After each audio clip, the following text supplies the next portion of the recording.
pagdating ng Espiritu. Itataguyod niya kayo sa tarang itinuro ko.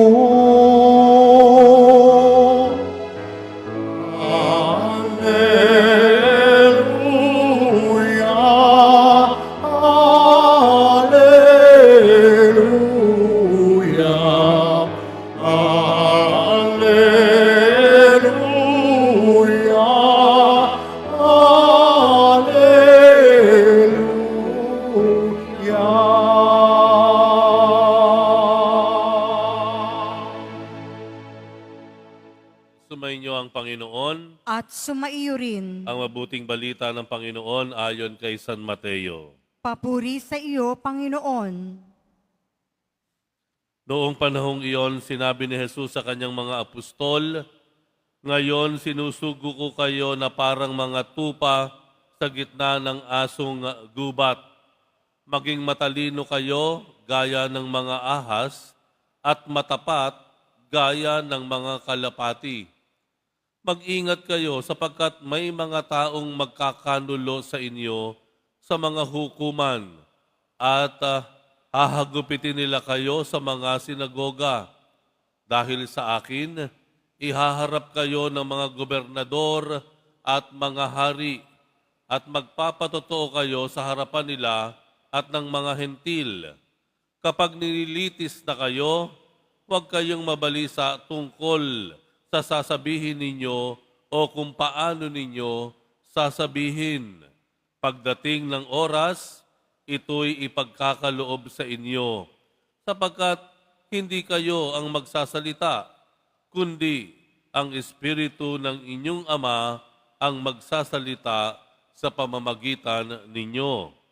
Ipagkakanulo ng kapatid ang kanyang kapatid upang ipapatay. Gayon din ang gagawin ng ama sa kanyang anak. Lalabanan ng mga anak ang kanilang mga magulang at ipapapatay. Kapupuotan kayo ng lahat dahil sa akin. Ngunit ang manatiling tapat hanggang wakas ang siyang maliligtas. Kapag inuusig nila kayo sa isang bayan, tumakas kayo sa kasunod. Sinasabi ko sa inyo, hindi pa ninyo napupuntahan ang lahat ng bayan ng Israel, ay darating na ang anak ng tao. Ang mabuting balita ng Panginoon. Pinupuri ka namin, Panginoong Hesukristo. Magsiupo muna po ang lahat. May mga loyal pa po ba ngayon? May mga loyal pa bang lalaki ngayon? Sabi nila ang lalaki daw magaling lang sa umpisa. Habang nagtatagal, pumapalya. Nung umpisa, hawak kamay lagi, holding hands. Kahit nagpapawis ang mga kamay, kahit pasmado, holding hands pa rin. Nung bandang huli, siko na lang ang hawak. Nung bandang sumunod, magkahiwalay na. Magkasabay kayo dati, ngayon iniiwan ka na ng asawa mo. Nandun ka sa likod. Di ba? Dati, nagsasabi kung saan pupunta pagkatapos ng trabaho. Ngayon, gabi na dumating, wala pang sinasabi. Naghihintay ka ng paliwanag. Namuti na ang mata mo, ayaw magsalita. Ayaw magkwento. Ano ba ang loyalty? Katapatan.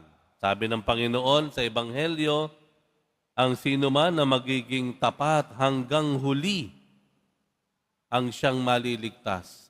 Hanggang huli.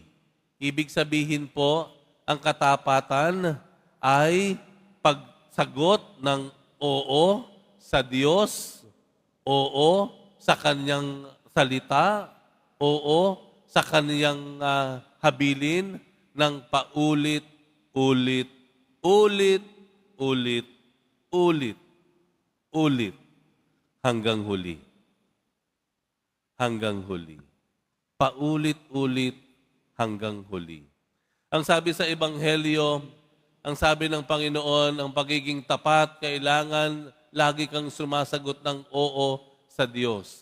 May mga halimbawa ang Panginoon kung kailan tayo nasusubok ang ating oo o pagsunod sa Panginoon. Una, sinabi sa Ebanghelyo, kapag ikaw ay nasa, sabihin na natin na delikado na pangyayari.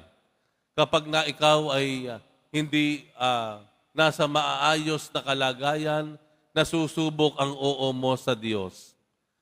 Ibig sabihin, nung walang banta sa iyo, wala sa peligro ka, wala sa peligro ang kabuhayan ninyo, wala sa peligro ang iyong kalusugan, oo ka talaga sa Diyos.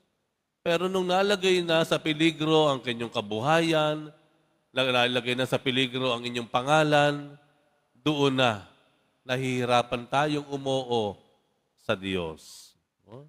Ang sabi pa nga doon sa Ebanghelyo, kailangan daw tayo maging tapat kagaya ng kalapati. Alam natin yung mga nag-alaga ng kalapati, no? Yung daw, na kahit ito ay lumipad mula sa kanilang kulungan, sa inyong tahanan, iikot-ikot yan sa ulap, mawawala pa sa paningin mo yan, pero uuwi at uuwi yan. Tapat, katapatan. Ano pa ang nagiging banta sa atin?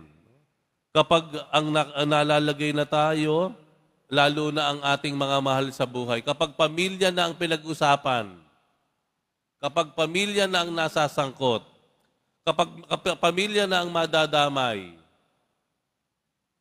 wala ka lang sinasanto, wala ka lang sinusunod, pamilya yan Father, iba yan.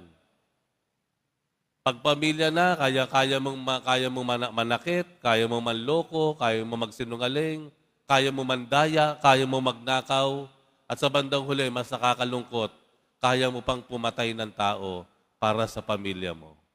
Wow! Wow! Pero tignan niyo yung sabi ng Panginoon, kanino ba dapat ang ating ultimate loyalty? Sa Diyos. Kung ikinaakala po natin, nalulugod ang Diyos kapag ipinagtatanggol natin ang ating mga pamilya hanggang sa gumawa na tayo ng masama, nagkakamali po tayo. Ang pinakarurok, pinakamataas na katapatan na mayroon ang tao ay katapatan niya para sa Diyos. Susunod na lamang yung pamilya. Dapat makita po natin ang pagkakaiba ng dalawa. Kahit ika nga ang nakasalalay ay ang pamilya mo, kahit ang nakabingit sa peligro ay pamilya mo, hindi ka pa rin gagawa ng masama. Hindi mo pa rin tatalikurin ng Diyos, hindi mo babaliwalain ang kanyang salita. Bakit? Dahil ang dapat nating pinakamataas, rurok ng katapatan, ay katapatan natin patungkol sa Diyos. Amen? Maliwanag po yun. Maliwanag dapat yun sa atin. Yun yung sinasabi sa Ebanghelyo. Our ultimate loyalty belongs to God. Huwag kayong mag-alala.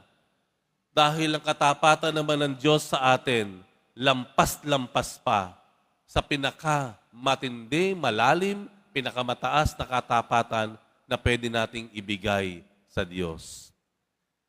God will never be out in loyalty. God will never be outdone in love and generosity.